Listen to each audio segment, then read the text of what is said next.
Vous écoutez Populse, le podcast qui aborde tous les arts et la pop culture pour parler de notre société. Je suis Manon Roumeau et je propose des épisodes seuls autour d'un sujet qui me tient à cœur et des discussions libres avec un ou une invitée qui vient me parler d'une œuvre qui fait battre son cœur. Aujourd'hui, pour mon 7e épisode de Populse, je suis délocalisée à Saint-Jean-de-Luz et je suis ravie de recevoir Mélanie Loumeau. Coucou Manon. Donc Mélanie, tu es passionnée de cinéma, grâce à toi j'ai développé la même passion, tu entretiens une correspondance avec Amélie Nothomb, tu t'intéresses aux beaux-arts avec une curiosité pour tous les arts, les styles et les époques, tu arpentes les musées de Paul Valéry à Sète, au Guggenheim de Bilbao, en passant par Bonnat de Bayonne, que tu connais par cœur. Tout cela t'a permis d'être championne à Tout le monde veut prendre sa place.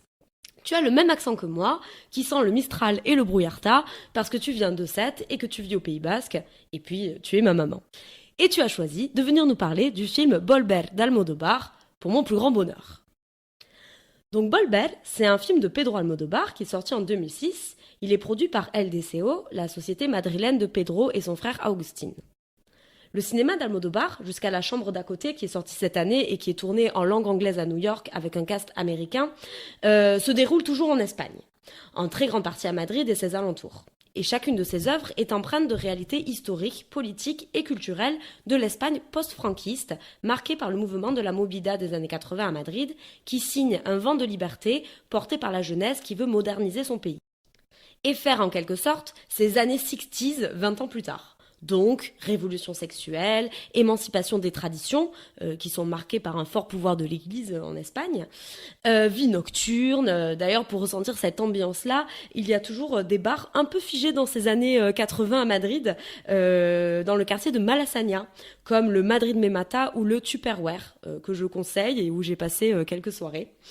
Et puis donc voilà, la Movida, c'est aussi de nouvelles figures de la scène culturelle, des groupes de rock, de nouveaux styles de films, dont ceux de Almodóvar. Et Almodóvar signe d'ailleurs son premier long métrage dans les années 80, qui s'appelle Pepi, Lucy, Bom et les autres filles du quartier, qui présente déjà des thèmes de prédilection du cinéaste, à savoir la solidarité féminine face à la violence machiste, l'émancipation des femmes et leur droit inaliénable à disposer de leur corps, les identités de genre et les orientations sexuelles, la transgression par la marijuana, etc., etc. Il y a quand même une rupture dans la filmographie d'Almodóvar qui va de pair avec le contexte du pays. C'est que cette transition démocratique, donc des années 80, qui est si particulière, qu'on dit silencieuse, parce qu'elle sous-entendait que tout était oublié sans réparation ni jugement et qu'on passait juste à autre chose. Finalement, les traumatismes de la guerre civile espagnole et des années franquistes qui ont suivi vont remonter quelques années plus tard. Et donc parce que je rappelle que donc l'Espagne a connu une guerre civile de 36 à 39 et s'en est suivi 3 décennies de franquisme. À la fin des années 90, début 2000, les mouvements de protestation contre cette transition prétendument pacifiste, mais qui en fait imposait le silence, se sont fait de plus en plus entendre. Et il s'en est fallu 7 ans après la création de l'Associación para la Recuperación de la Memoria Histórica en 2000, pour que soit adoptée la Ley de la Memoria en 2007. Cette loi a connu une opposition très forte du parti de droite, le PP, notamment d'Aznar, vous savez, celui qui était climato-sceptique, qui a soutenu l'invasion américaine en Irak en 2003, qui ne reconnaissait pas la légitimité d'un État palestinien, ou encore Rajoy, vous savez, celui qui était contre le mariage pour tous, pour la limitation de l'avortement, celui qui a fait voter la loi de sécurité citoyenne, qui a pour but de contraindre le droit citoyen de se rassembler et de protester, et donc de limiter le droit fondamental de nos démocraties de la liberté de réunion. Ouais, encore une fois, ces gens-là ont bien souvent du mal à regarder en arrière. Volver, avec la Mala Educación aussi, qui sort 2 ans avant, signe dans la filmographie d'Almodóvar l'entrée du cinéaste dans ces questions de reconnaissance, de jugement et réparation liées aux crimes du XXe siècle en Espagne, et qui agite l'opinion publique et le corps politique au début des années 2000, sans que ce soit véritablement le sujet du film, mais ça infuse. En tout cas, on sort de la Movida et de la période de transition. Son film qui est le plus clair sur ça, c'est Madres Paralelas, qui n'a pas eu un énorme succès critique à sa sortie en 2021, mais pour moi est un de ses meilleurs films. Enfin, moi j'ai adoré. Revenons à Volver. Je vais vous lire la fin du pitch que l'on trouve sur Allociné. Le film est sorti par Pathé en 2006 en France. Alors je vais vous lire que la fin du pitch parce que je trouve que le début je le trouve pas très pertinent pour représenter Volver. Donc la fin du pitch c'est: Au sein de cette trame sociale, 3 générations de femmes survivent au vent, au feu et même à la mort grâce à leur bonté, à leur audace et à une vitalité sans limite. Bon, pas de suspense, j'adore Bolber, avec tout ce que le film représente. Almodovar a marqué ma cinéphilie, mais aussi ma vie. Madrid, l'intérêt que j'ai pour mes origines, mon parcours bilingue au lycée, mon attrait pour la littérature espagnole et mon amour de la tortilla. Donc maintenant, maman, pourquoi as-tu choisi cette œuvre? Pourquoi est-elle importante pour toi? Raconte-nous un petit peu ta rencontre avec Bolber.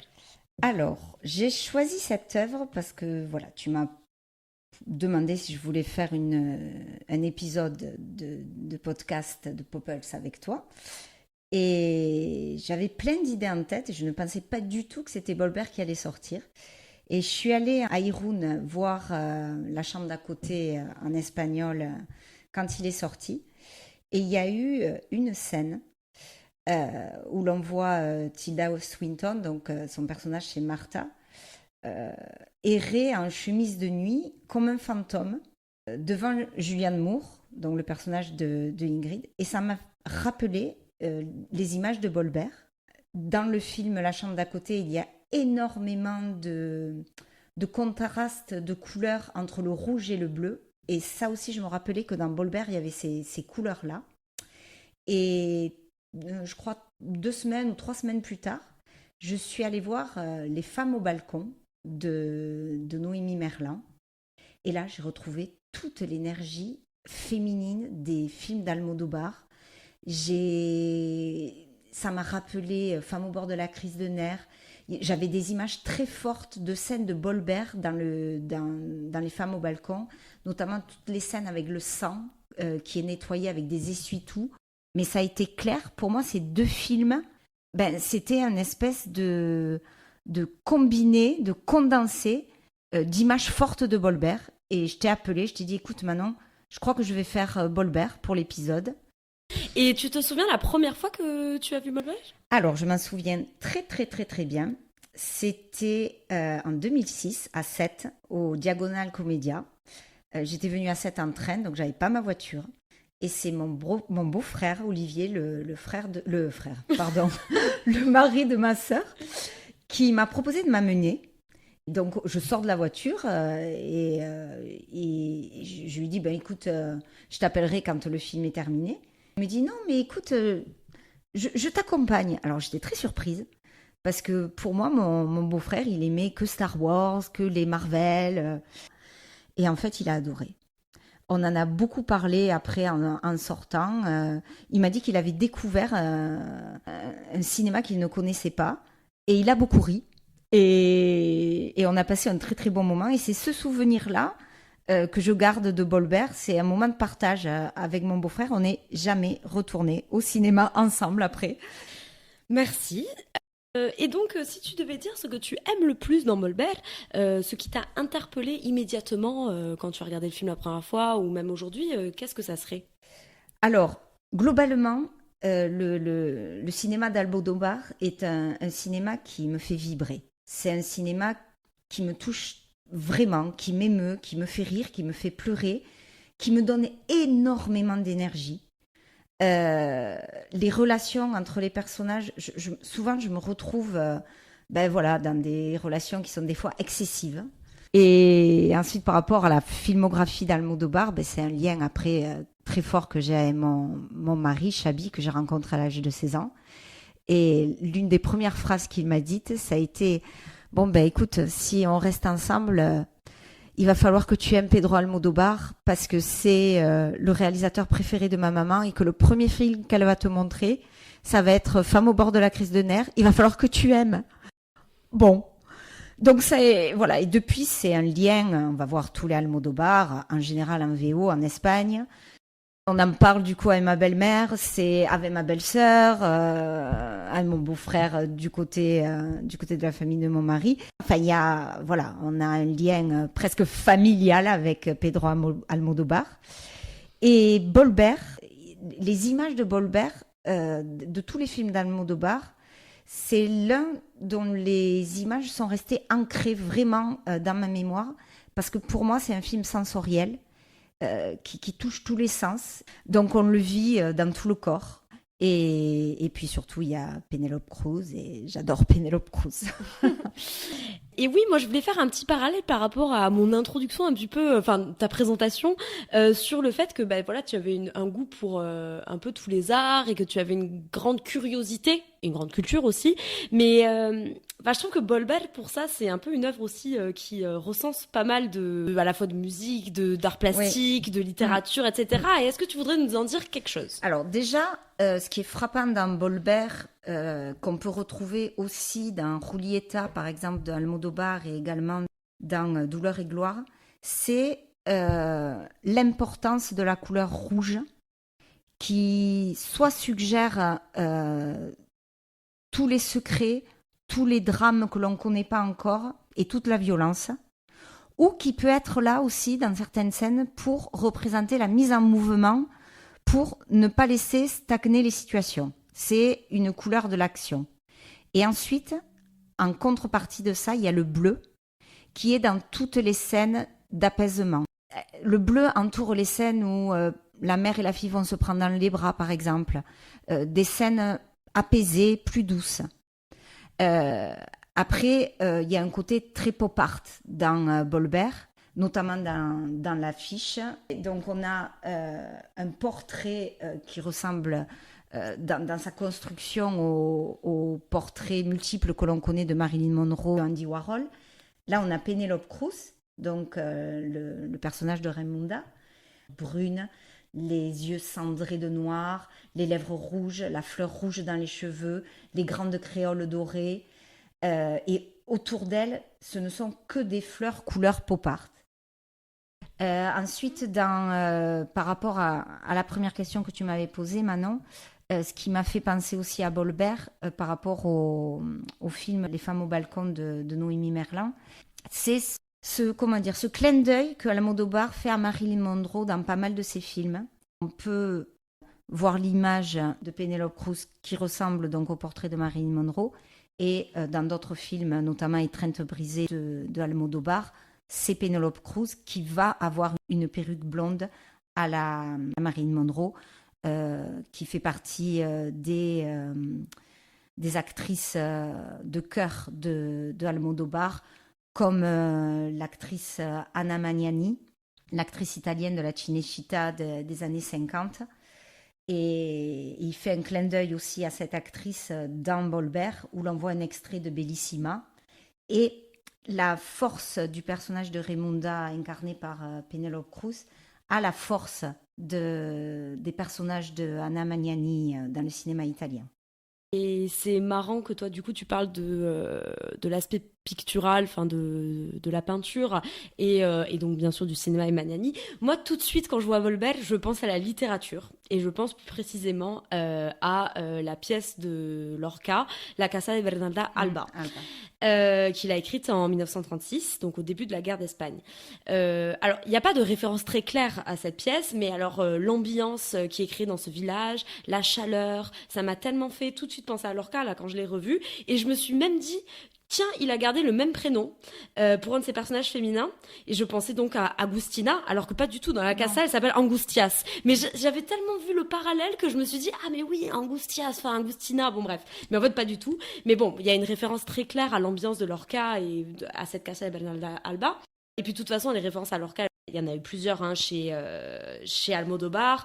Dans Tout sur ma mère, par exemple, les personnages répètent une séquence, enfin une scène de Bodas de Sangre, qui est aussi une pièce du triptyque de Lorca avec Yerma, la troisième pièce.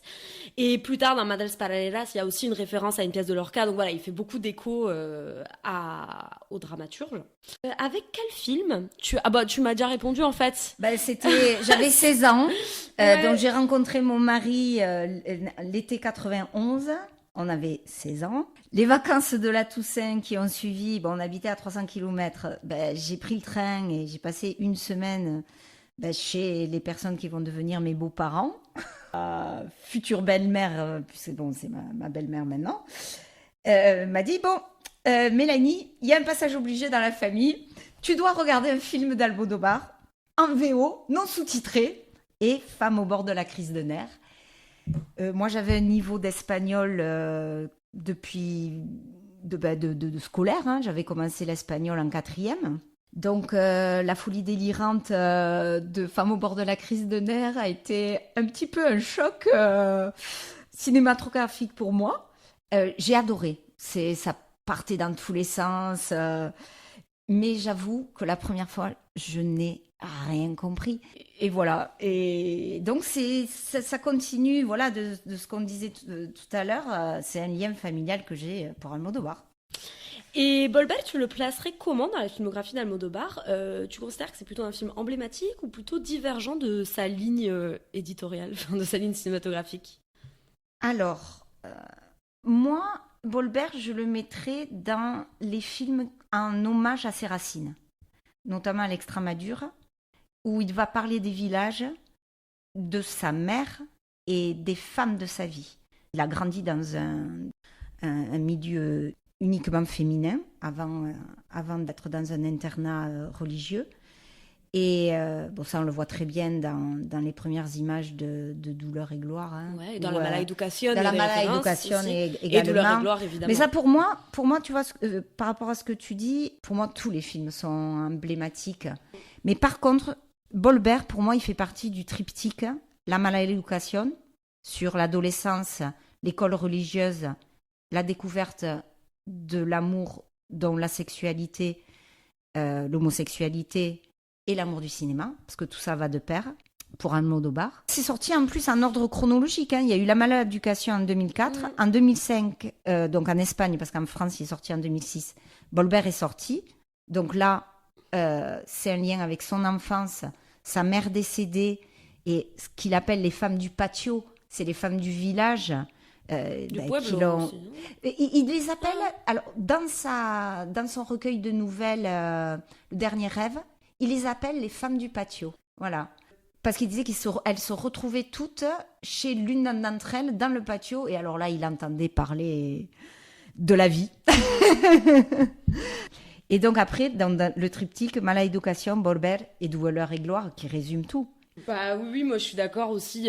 Pour moi, Bolbert, c'est un film emblématique, mais un peu comme tous les films d'Almodovar à certains égards. Après, là, pour la peine, ça a vraiment... Il y a un peu tous ces thèmes de prédilection, hein, que ce soit ceux que j'ai énoncés dans l'intro, en fait. Hein, la violence des hommes, le lien de solidarité entre les femmes, la force de l'intergénérationnel aussi, entre voilà, grand-mère, mère, fille, le deuil aussi. Bon, on reviendra sur tout ça plus tard. Et puis, comme tu disais, Penélope Cruz, donc il fait partie donc, des chicas Almodovar. Voilà. Donc ça, c'est un peu un terme de la culture populaire en Espagne. Donc la chicas Almodovar, c'est celle qu'on retrouve dans les films d'Almodovar et qui, enfin je sais pas, mais elle dégage quelque chose de particulier. Ouais. Donc on a Penélope Cruz, Carmen Maura, Chus Lampreave, qui est dans le film. Ouais. Et puis on a aussi Marisa Paredes, évidemment, Rosy de Palma, bien sûr, et Victoria Abril. Est-ce que tu considères que Bolbert, donc c'est une œuvre ancrée dans la filmographie d'Almodovar, on a compris, mais est-ce que c'est une œuvre ancrée dans la société ? Est-ce qu'il y a des thématiques universelles dans ce film que tu voudrais développer ? Alors oui, globalement, comme on disait, comme tout le cinéma d'Almodovar, c'est ancré dans la société. Alors pour moi, le thème principal de Bolbert, c'est la mort. Alors, il ne faut pas le voir comme quelque chose de négatif, mais la mort est présente tout le long du film.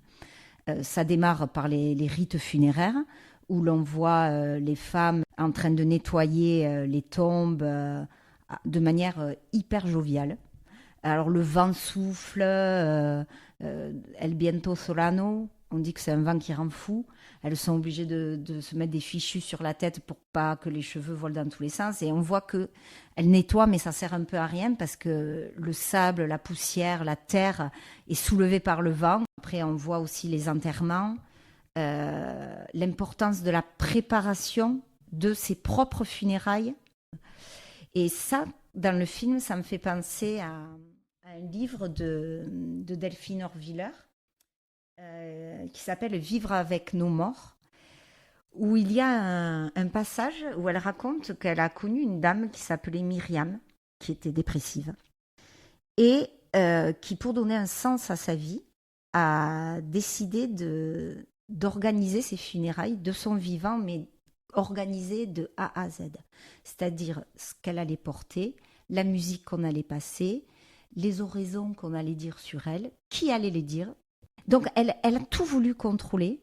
Et on a ces passages-là, à un moment donné, dans Bolbert, où on anticipe le jour de la mort, des funérailles, en fait.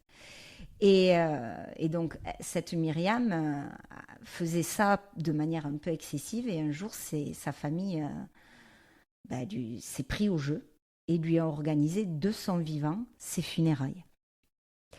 Et ça a été un électrochoc pour elle. Et elle l'a vécu comme un beau moment. Et elle est sortie de sa dépression grâce à ce beau moment.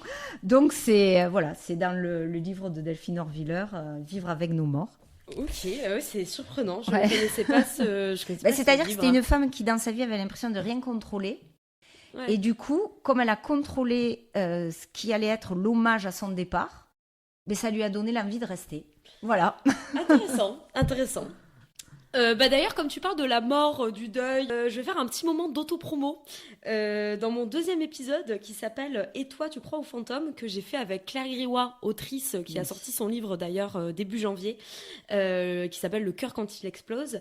Donc cet épisode est disponible sur toutes les plateformes et on aborde à travers le film A Ghost Story la thématique du deuil et la présence ou la non-présence des fantômes. Et je trouve que le pan avec l'épisode qu'on est en train de faire est pertinent. Est-ce qu'il y a d'autres thématiques comme ça que tu voudrais nous parler? Alors, le climat. Le climat est très très important dans Bolbert. C'est même un personnage.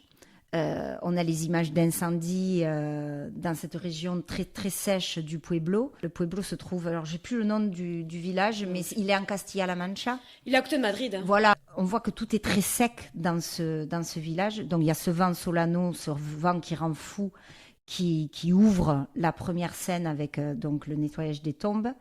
Ces images d'incendie que la tia Paola regarde en boucle à la télé, comme certaines personnes âgées qui restent des fois bloquées sur les chaînes d'infos continuelles, où elle regarde ces images d'incendie, où elle voit les forêts, les forêts, je ne sais pas si ce sont des forêts, c'est pas des garrigues non plus. Non, mais bref, la nature brûlée. Et les éoliennes qui ont une place mais très très forte dans le film, une des premières scènes est la dernière scène où l'on voit, où l'on sent la présence de ce vent et rappelle quand même pas mal de catastrophes, de feux et aussi d'inondations qui sont arrivées récemment à Valence en Espagne. Donc je pense que chez Almodovar, il y a une sensibilité écologique. Alors, la conscience écolo de Pedro Almodovar est très claire, et notamment encore une fois dans son dernier film, dans La chambre d'à côté. Où il y a Torturo. Voilà, un personnage d'éco-anxieux, très pessimiste, très fataliste. Bon, et qui fait un peu penser à Pedro d'ailleurs, parce que c'est le seul espagnol du film. C'est le seul espagnol du film. Voilà. Même si l'acteur n'est pas du tout espagnol. Torturo, c'est un acteur américain. J'essaie de parler du film sans trop dévoiler sur facile. Le film, parce que pour ceux qui l'ont pas vu et qui seraient curieux de voir Bolbert, du coup j'essaie de pas trop parler des fantômes, j'essaie de parler de la mort mais pas trop, mais on peut pas ne pas parler des violences sexuelles, puisque c'est le thème de Bolbert, pour moi c'est le thème principal. Donc l'inceste on ne le voit pas. Dans le film, il n'y a pas d'agression sexuelle filmée, on voit pas. Ce ne sont que par des insinuations que l'on comprend et par le discours de Paola. Alors, il y a 2 Paola dans le film. Il y a Tia Paola, qui est la vieille tante, et Paola, qui est la fille de Raimunda. C'est très espagnol, ça. Voilà. Et donc, on comprend l'inceste déjà, par les regards libidineux du père, qui est interprété par Antonio de la Torre. Qui a élevé Paola. Que tu as d'ailleurs interviewé. Antonio de la Torre, c'était au Pacte, non? Ouais, voilà. Excellent acteur. De là naît la scène dramatique. Au début du film, Raimunda, donc Penélope Cruz et Paola, elles ont les relations d'une mère à une adolescente, c'est-à-dire que l'adolescente, elle est saoulée par sa mère et la mère fait qu'engueuler l'adolescente. Et là arrive la scène dramatique où, à aucun moment, la mère ne remet en question la parole de sa fille. Elle prend sa fille, alors je dirais à bras le corps d'un point de vue d'image, mais c'est ça. Elle prend tout du malheur qui vient d'arriver à sa fille, du drame, de la catastrophe, du crime, de tout. Et là, elle ne va avoir pendant tout le film qu'une ligne, affronter, agir. Et par cette action, elle va protéger sa fille. Et donc, comme tu parlais du coup, de la solidarité entre la mère et sa fille, il y a aussi dans le film la grand-mère, évidemment, qui est très très importante. Et on entend beaucoup parler du mot sororité. Et j'ai trouvé une définition de l'autrice Chloé Delhomme dans son ouvrage collectif Sororité. Pour moi, elle donne une définition parfaite, qui est la solidarité entre femmes comme une relation horizontale, sans hiérarchie ni droit d'aînesse, un rapport de femme à femme, ni fille ni mère. Et je trouve qu'elle se prête parfaitement à Bolbel, cette phrase.